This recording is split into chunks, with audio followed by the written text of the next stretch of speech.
Hi, my dear Ariel and David.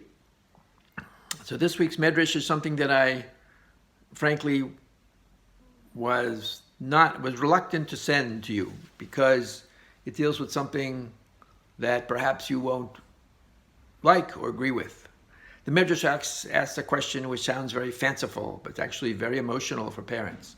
It says, God, when he gave the Torah to the Jewish people, said, I need a guarantor. Who's going to be the guarantor?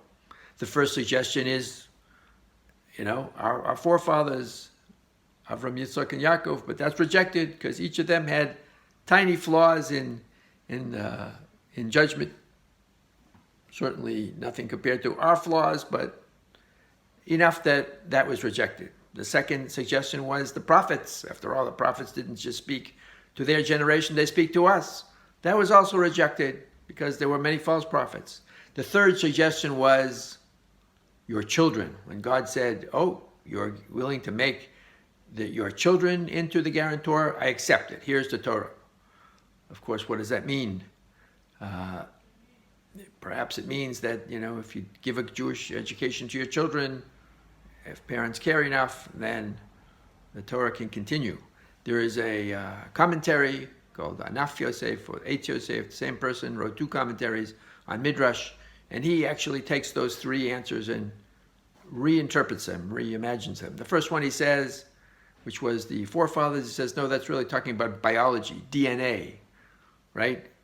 It's in our blood. If your grandfather was a rabbi and your great-grandfather was a rabbi, your father's a rabbi, that's going to mean you're going to be religious. Does that work? I think you'll agree that does not work. The second suggestion was the prophets. And he says, no, that means education, Jewish education. Does that work? I think you'll agree that does not work. Jewish education could be pretty crummy. Jewish education can turn people off. Need I say more?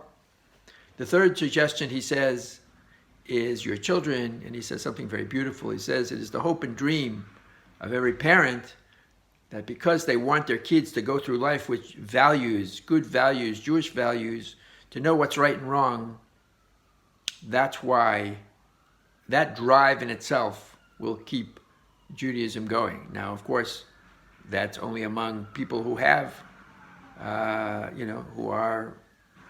religious ideas in the first place.